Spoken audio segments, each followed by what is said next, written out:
following Earth's history and the people of God, through the book of Job. The story of Job depicts what will be the experience of end-time saints. In his experience we are given a prophetic picture of the faithful, in the end times. Although his book is not a prophetic book like Daniel and Revelation, yet still it contains prophetic references that can be connected to events that took place before and after the time of Job. These prophetic references trace God's people and Earth's history from the rebellion of Lucifer to the end times.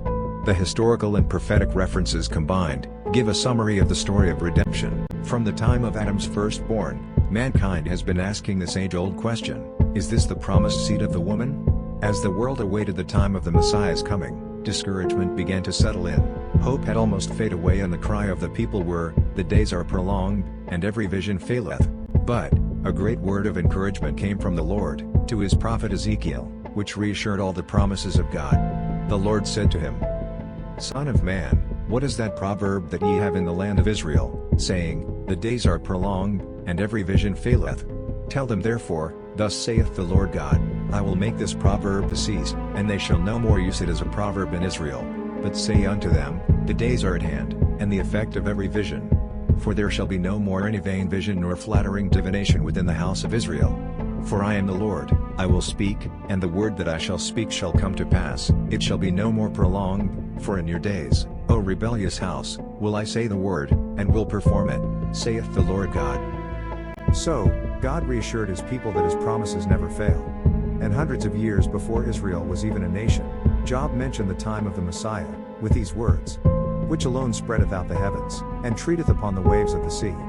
Which doeth great things past finding out, yea, and wonders without number. Lo, he goeth by me, and I see him not, he passeth on also, but I perceive him not. Behold, he taketh away, who can hinder him? Who will say unto him, What doest thou?" Here in Job chapter 9, Job speaks about God's greatness and creative power. He says none can contend with God, who does things that no man can do. Then he states a number of things that only God can do. One of the things stated is, God walking on waves of the sea, treateth upon the waves of the sea. Job is speaking here before there was even a nation of Israel, of something Jesus of the tribe of Judah would do hundreds of years later. Matthew 14:25-26 records, "And in the fourth watch of the night Jesus went unto them, walking on the sea. And when the disciples saw him walking on the sea, they were troubled, saying, It is a spirit, and they cried out for fear." He also says in verse 11, "He passeth on also, but I perceive him not." In John 7:34, John records Jesus making a similar statement of himself. He said, "Ye shall seek me, and shall not find me." John 7:31-34, "And many of the people believed on him, and said, When Christ cometh, will he do more miracles than these which this man hath done?"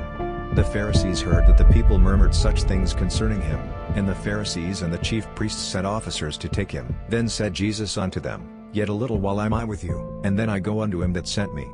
Ye shall seek me, and shall not find me, and where I am, thither ye cannot come." Now in Job chapter 36, speaks of the many wonderful things Jesus did. He openeth also their ear to discipline, and commandeth that they return from iniquity. He delivereth the poor in his affliction, and openeth their ears in oppression. Behold, God exalteth by his power, who teacheth like him? Who hath enjoined him his way? Or who can say, Thou hast wrought iniquity? Remember that thou magnify his work, which men behold. Indeed, God magnified the works of Jesus, and men behold him as the Son of God. Many testified, Never was there a greater prophet.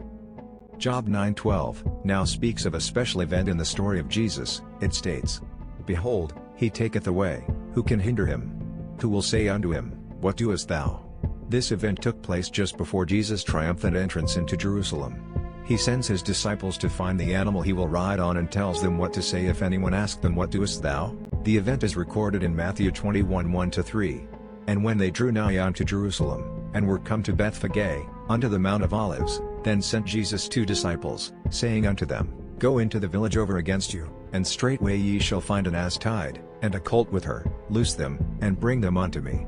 And if any man say aught unto you, ye shall say, The Lord hath need of them, and straightway he will send them." So Job states, "Behold, he taketh away, who can hinder him? Who will say unto him, What doest thou?"